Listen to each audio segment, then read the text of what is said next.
모든 일을 하나님의 영광을 위하여 라고 하는 제하에서 오늘 말씀을 좀 나누도록 하겠습니다.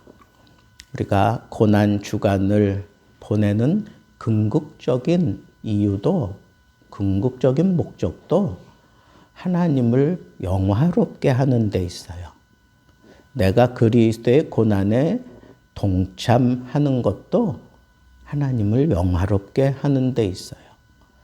내 삶의 처음과 마지막 그 안에 모든 일들은 다 하나님의 영광을 위하여 존재할 뿐이에요. 그것을 바로 깨닫고 그것을 이루기 위해서 애를 쓰는 사람, 그 사람이 바로 복음에 알맞은 사람이에요. 복음에 합당한 사람, 그리고 하나님이 구원하신 하나님의 백성입니다.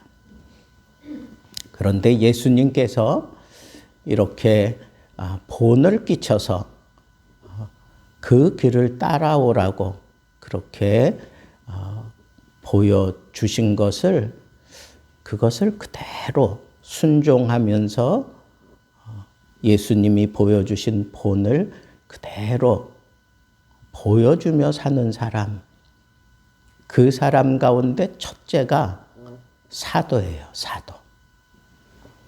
예수님이 직접 뽑아서 세운 사람을 우리는 사도다 그렇게 얘기해요. 그러니까 그 사도는 예수님이 몇 명을 뽑았죠? 12. 그러니까 그 12에 대해서는 우리가 사도 그렇게 얘기합니다.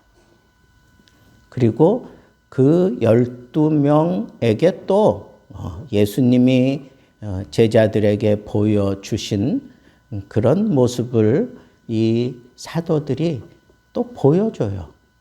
그 뒤에 사람들에게. 그래서 그 뒤에 사람들이 그 사도의 가르침을 통해서 깨닫고 또 본을 끼친 대로 그대로 이어가는 사람들, 그 사람들을 속사도, 그러니까 사도에게서 배운 사람, 속사도, 그리고 그 뒤를 잇는 사람을 이제는 교부, 이런 식으로 표현을 해요. 그런데 그것을 또 정통성 있게 이어가는 그런 입장을 취하는 게 바로 이 천주교예요. 그러니까 베드로의 그 열쇠를 교황에게 그대로 넘겨서 교황이 그 열쇠를 그대로 받아서 베드로에게 주님이 허락하신 그 권위와 그 권능을 이 교황이 그대로 전승해 가고 있다라고 생각하고 그렇게 믿고 그렇게 가르치고 그렇게 행동하는 데가 바로 천주교예요. 그래서 지금도 교황이 거기서는 최고예요. 얼만큼 최고냐? 이 성경 말씀은 오류가 있대. 그런데 그 성경을 교황이 잘 풀어내면 그게 바로 진정한 성경이래. 그러면서 이 교황은 오류가 없다 그래. 성경은 오류가 있다. 그런데 교황은 오류가 없다. 그렇게 얘기하는 게 이 천주교의 입장이에요. 여러분, 이런 교리적인 이런 문제를 지금 다루려고 하는 게 아니에요. 우리가 천주교를 통해서 좀 배워야 될 부분이 있어요. 그게 뭔가? 그 사람들은 하나님과 그리고 이 복음에 대해서, 성경에 대해서, 그리고 이 사도권에 대해서 아주 절대적으로 믿고 따라요. 우리 개신교는 그럽니까? 안 그러잖아요. 예전에는 우리가 어릴 적에는 목사님이 마치 하나님 같았어. 저 어릴 적에는 진짜 그랬어. 그런데 저를 키워주신 목사님은 목소리마저도 아주 좋아. 정말 100만 불짜리 목소리를 가지고 계셨어요. 그래서 우리가 기도합시다. 예배 시작하면서 기도합시다. 그러면서 온 우주를 한 손에 거머쥐시고 뭐 이렇게 거룩하게 그렇게 기도하시면 그냥 하늘에서 그냥 하나님이 막 음성을 쏟아내는 것 같은 그런 착각이 들 정도로 그렇게 또 목사님이 음성이 좋았어요. 근데 음성만 좋은 게 아니야. 모든 사람들이 다 나를 믿어주지 않는데 그 목사님은 나를 지지하고 나를 언제든지 그렇게 받아주셨어요. 언제까지? 내가 제대로 믿음 생활 할 때까지. 또 믿음 생활 이제 제대로 하고 또 교역자가 되니까 그때부터는 아주 엄격하게 이렇게 저를 다루어 가셨어요. 머리카락 하나도 흩날린 채로 이렇게 강단에 서면 안 돼. 그래서 강단에 오르기 전에 항상 거기 거울이 있어요. 그 거울 앞에서 딱 마지막 머리를 빗고 그 다음에 옷매무새를 딱 정갈하게 하고 그 다음에 강단에 올라가서 거기서 기도하며 예배 시작하기를 기다리는 그런 모습을 가르쳤어요. 근데 그때는 교인들도 당연히 그걸 선호했어요. 그리고 그걸 좋아했어요. 물론 그것이 안 좋은 폐단을 주기도 했지만 교회의 이 거룩성을 지켜가는데 한 몫을 한 게 틀림이 없어요. 그래서 교회에서 막 뛴다거나 예배당에서 뭐 큰 소리로 막 고성방가를 하거나 기도하면서 그러는 건 괜찮아. 그러나 그렇지 않고 뭐 교회에서 무슨 찬양 외에 다른 것을 부른다거나 그러면 아주 그냥 콩구멍 났어요. 그런데 그렇게 가르쳐 주시고 그렇게 앞서서 사셨기 때문에 그런지 저는 많이 부드러워지고 많이 이 세대를 수용하는 입장이라 그런 것에 대해서는 많이 열렸다고 생각하는데도 불구하고 내 마음속 저 깊은 곳에는 아직도 그게 있어요. 그래서 이 교회에서는 정말 거룩함을 추구하는 그런 모습이 제 눈에는 정말 아직도 그게 그립고 그게 마땅한 거라고 생각을 해요. 그래서 그렇게 행하는 사람들을 좋게 보고 그렇지 않고 건들건들거리면서 그냥 뭐 함부로 행동하고 성전에 들어와서 무슨 커피를 마시거나 난리 났습니다. 예전에는 어디 그래? 성전에서 그런 거 하면 안 돼. 성전에서는 오로지 예배만 드려야 돼. 예배 드리는데 방해가 되거나 뭐 이런 거 있으면 그거 아주 되게 혼냈어요. 오늘날에는 뭐 많이 편해지고 저 자신도 꼭 그럴 필요는 없다라고 생각하지만 한편으로는 그런 것들이 좀 그런 마음, 하나님을 추구하고 거룩을 추구하는 그런 마음을 가진다면 행동도 그렇게 나오지 않을까 하는 그런 생각을 하게 될 때, 이걸 어떻게 가르치고 어떻게 보여주느냐 하는 것은 이건 참 중요하다.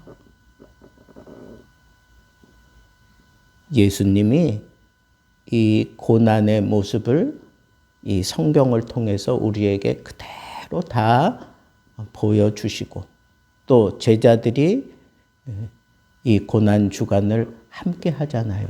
예수님이 잡혀갈 때까지. 그 잡혀서 가는 그 뒤를 베드로는 끝까지 따라가다가 거기서 아주 인간 최대의 그런 실수를 하죠. 그러면서도 예수님은 앞에 있는 그 고난, 바로 코앞에 있는 그 고난 우리 주님 다 아시지만 제자들에게 마지막 순간까지 할 도리를 다 하시며 보여주신 거예요. 보여주셨다고. 그래서 여러분 우리가 이 고난 주간을 통해서 우리가 붙잡아야 되는 것은 바로 내 믿음의 정체성을 한번 생각해 봐야 돼요. 내 믿음의 정체성. 나는 누구에게서 배웠느냐 이거. 내 믿음의 근거는 어디 있느냐. 그리고 내가 지금 이렇게 믿음 생활하는 이것은 누구에게서 배웠느냐 하는 것을 한번 점검해 볼 수 있다면 그것이 아주 나에게 유익이 된다는 거예요. 오늘 말씀도 그런 측면에서 이렇게 살펴보면 이 사도 바울이 이 데살로니가에서 교회를 세우는 과정 속에서부터 심각한 그런 핍박을 받잖아요. 오늘 여기 말씀 있는 것 그대로 보면 여기 보면 이렇게 능욕을 당했다. 뭐 이런 표현을 해요. 많은 그런 고난과 능욕을 당했다. 그러면서도 이 교회를 우리가 세우고 이 교회 속에서 역사하다가 더 이상은 견딜 수 없어서 사도 바울과 그 일행들이 떠나가요. 교회는 세워놨지만.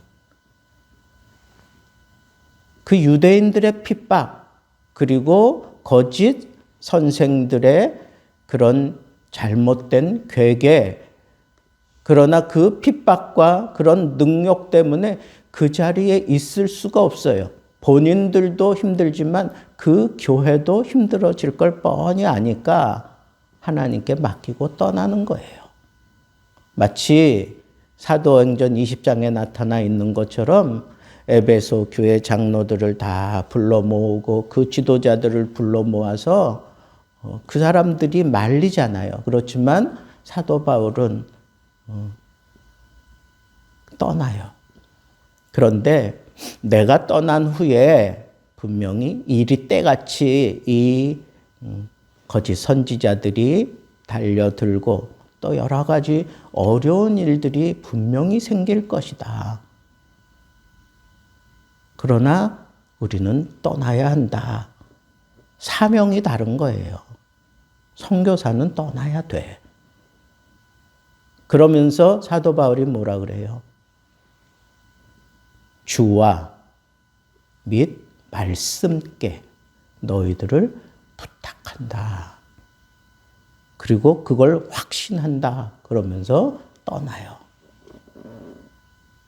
여러분, 교회는 어떤 지도자가 있느냐가 중요해요. 그러나 그 지도자가 그 교회의 전부를 책임질 수는 없어요. 그 지도자가 잘못하는 것에 대해서는 하나님이 책임져. 그 지도가 잘하면 그러면 하나님이 뒷짐지실까? 아니에요. 거기에 맞게 또 하나님이 그 교회는 책임지셔요. 왜? 이 교회는 하나님의 교회야. 하나님의 교회니까. 바울은 그걸 이미 잘 깨닫고 있기 때문에 내가 주와 말씀께 너희들을 맡기고 나는 떠나간다. 하나님의 말씀이 너희들을 분명히 붙잡고 너희들을 키우고 너희들과 함께 하면서 이 교회를 든든하게 세워 가실 것이다 라고 하는 그런 믿음을 가지고 떠나가요. 아니나 다를까 이 데살로니가 교회는 바울에게서 충분히 잘 배우지도 못했지만 여러분 걱정되니까 떠나고 난 이후에 디모데를 보내요. 그 교회 가봐라. 지금 어떻게 하고 있나. 그런데 디모데가 가지고 온 소식을 보니까 바울이 입이 쫙 벌어지는 거예요. 너무너무 잘하는 거야. 내가 일일이 간섭하고 거기 끌어주고 싸매주고 가르치고 막 그러지도 않았는데 이 교회가 그렇게 애를 쓰고 막 땀을 흘린 교회보다 훨씬 잘하고 있어. 바울이 자랑스러워해요. 이 데살로니가 교회를. 그만큼 이 데살로니가 교회가 제대로 자리 잡았어. 그죠? 제대로. 응? 믿음, 소망, 사랑에 대해서 그냥 다른 지역의 모든 교회들의 본이 될 만큼 아주 틀이 딱 잡히고 그걸 그냥 몸으로 자기들의 삶을 통해서 다 보여주고 있는 그런 교회를 보면서 바울이 이 교회 편지 쓰면서 다른 교회도 막 편지 썼잖아요. 근데 이 교회만, 데살로니가 교회만 칭찬하고 이 데살로니가 교회만 자랑스러워해요. 그런 표현이 이 교회밖에 없어.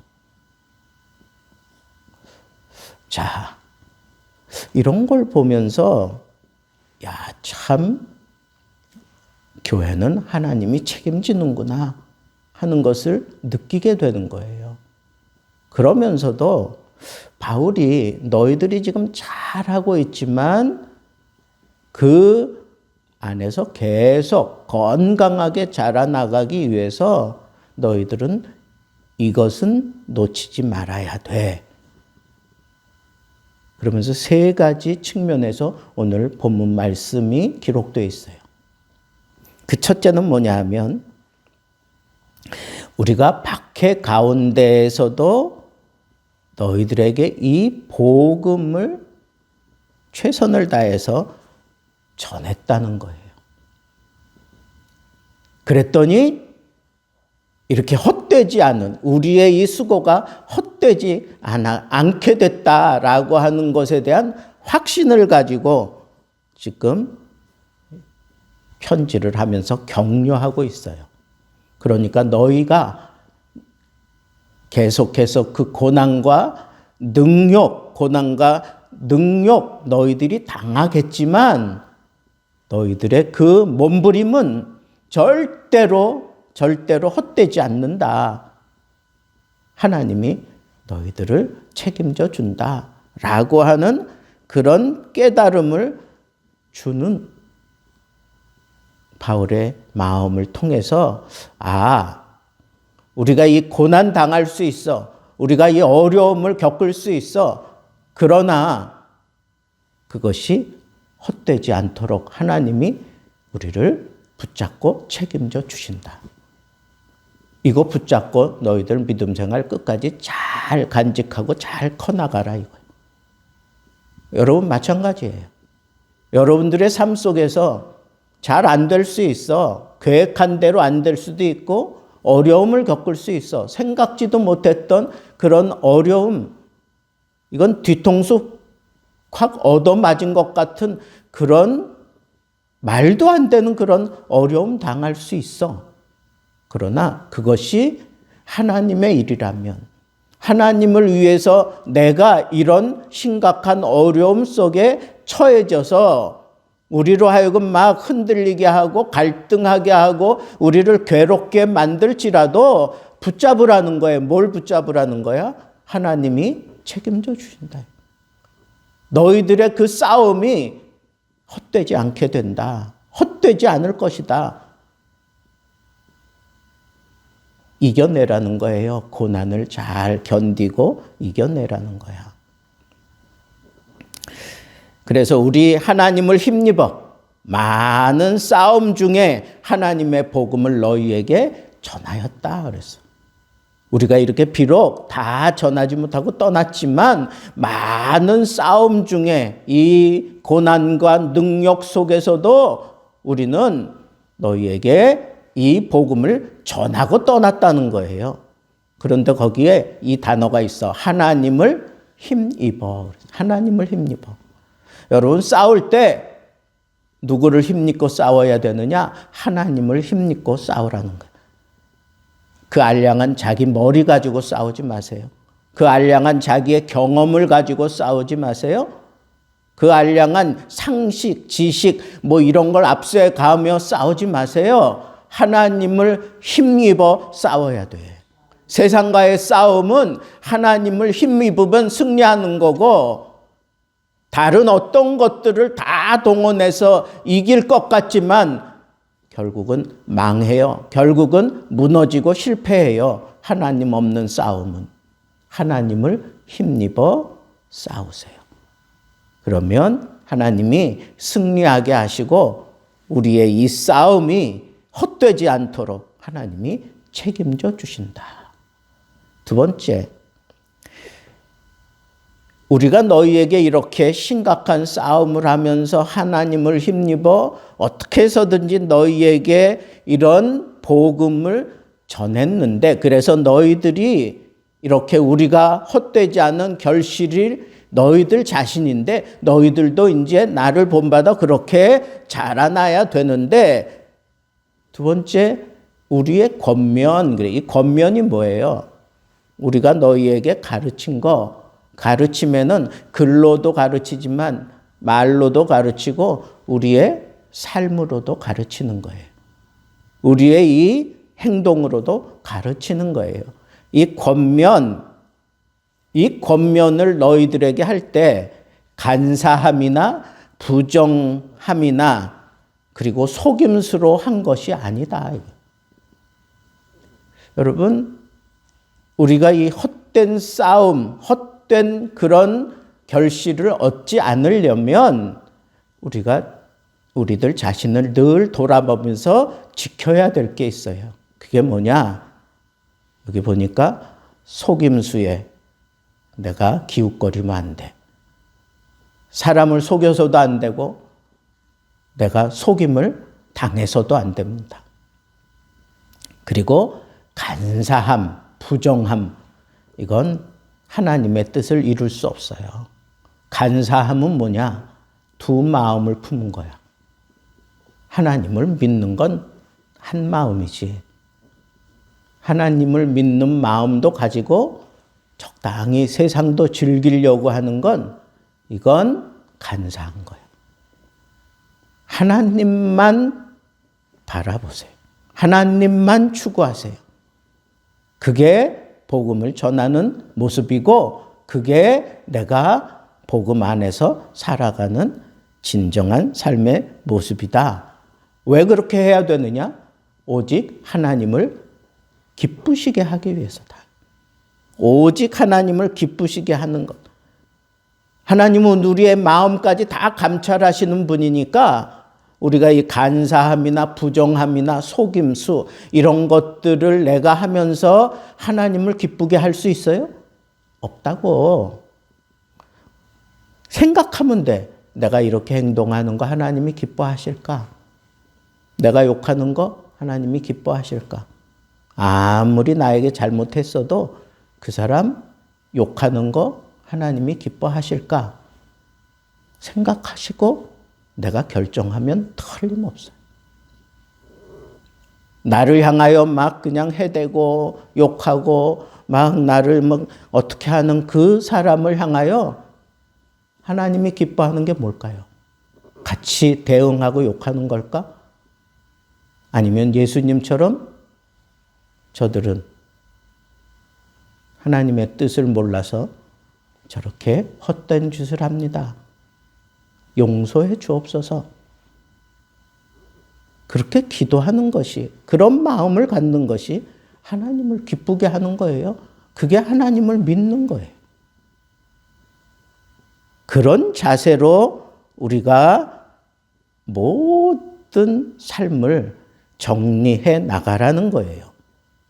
그러려면 두 가지 우리가 조심해야 될 거 있어요. 그게 뭐냐? 어떠한 때든지 아첨하는 말이나 탐심의 탈을 쓰지 말라 그랬어. 이건 뭐예요? 아첨이나 탐심은 뭐예요? 내가 그 사람을 의지하려고 하는 거잖아. 그죠? 내가 그 사람을 의지하려고, 잘 보이려고, 그 사람에게 잘 보이려고 아첨하고 탐심 갖는 거잖아요. 여러분, 그렇게 해서 하나님이 기뻐하지 않아. 우리는 하나님만 기쁘게 해야 돼요. 하나님만 기쁘게 해야 돼. 사람에게 잘 보이려고, 사람을 의지하려고 하는 그런 자세를 버리라는 거예요. 그렇게 해서 내가 만약에 잘 되잖아요? 사람을 의지하고 내가 잘 되면 그 영광 다 내가 나에게 돌려. 내가 지혜로워서 저 사람을 적당히 이용했더니 내가 이런 쾌거를 얻었다. 그러면서 그 영광을 다 자기가 끌어들여. 어느 순간에도, 여기 사도 바울이 그랬는데, 어느 순간에도 우리는 영광을 구하지 않는다. 나에게, 사람에게서 나는 영광을 구하지 않는다. 이 영광은 오직 하나님께만. 영광은 오직 하나님께만. 마지막 세 번째, 우리가 정말 본을 끼치는 그런 사람들을 따라가는 것. 사도 바울이 본을 끼친 대로 너희들이 제대로 따라오려면 마지막 세 번째, 여기 보니까 부모와 같은 사랑으로 교회 공동체를 돌아보라는 거예요. 부모가 자식을 대하듯 교인들을 대하라는 거예요. 나를 보고 배우는 사람들을 내가 자식 대하듯이 그렇게 하라는 거예요.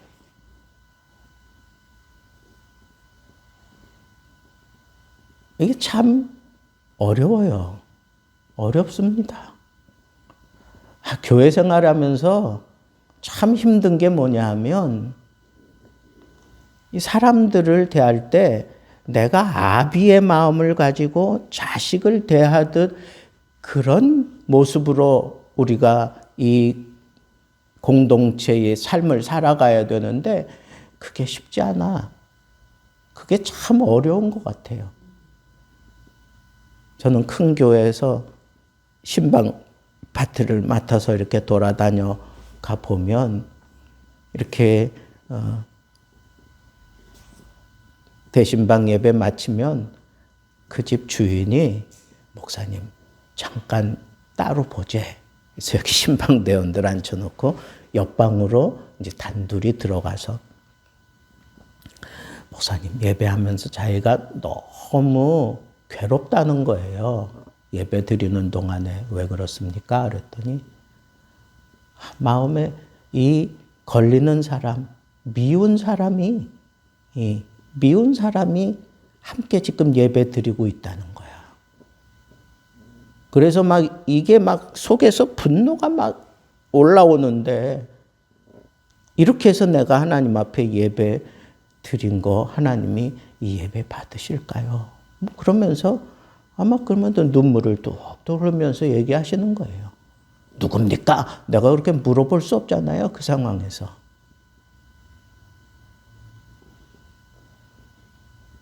근데 저는 말로는 뭐라고 위로를 할 수가 없었어. 그래서 기도하자고. 아니, 제가 그때가 젊을 때란 말이에요. 그러니까 어머니 같은 권사님인데, 권사님, 기도합시다. 그리고는 처음에는 그냥 내가 목사의 입장에서 이렇게 기도하는데 이 기도가 자꾸 튕겨져 나와. 그 사람 마음에서 자꾸 부딪혀가지고 나와. 그러다가 하나님이 한순간 나에게 너 어머니라고 생각하고 기도해봐라 하는 그런 암시를 주는 거예요. 지금 내 어머니가 이런 고통 속에 있다라고 생각하니까 내 마음이 달라지는 거예요. 기도하는 표현이 달라지는 거예요. 그러면서도 미워할 수 없는 그런 입장을 이렇게 정말 간곡하게 어머니를 만류하듯이 하는 그런 표현을 해가면서 기도하니까 마음이 열려요. 조금씩. 아멘. 아멘. 그러다가 어느 한순간에 그냥 막 쏟아지는 거. 왈칵 하면서 그냥 확 쏟아내시더라.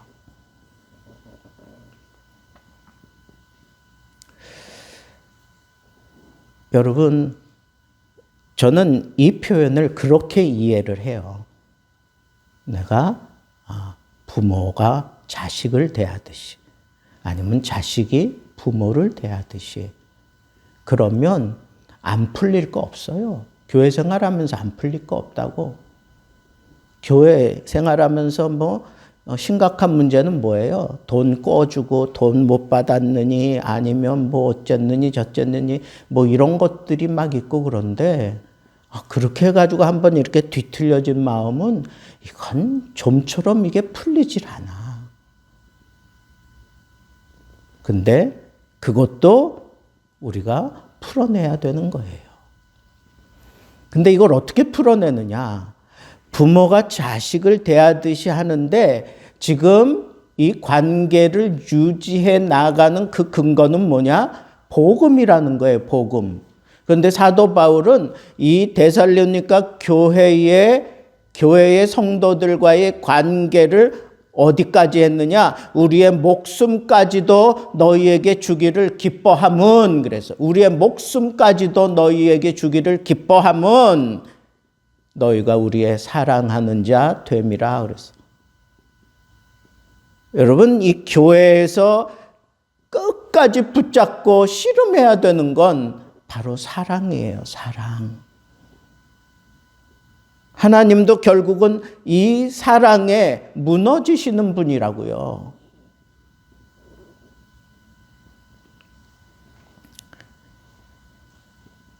여러분, 목숨까지 준다고 그렇게 표현을 하면서 우리가 다른 사람에게 피를 끼치지 아니하고 밤낮으로 일하면서 너희에게 하나님의 복음을 전하였다 그랬어.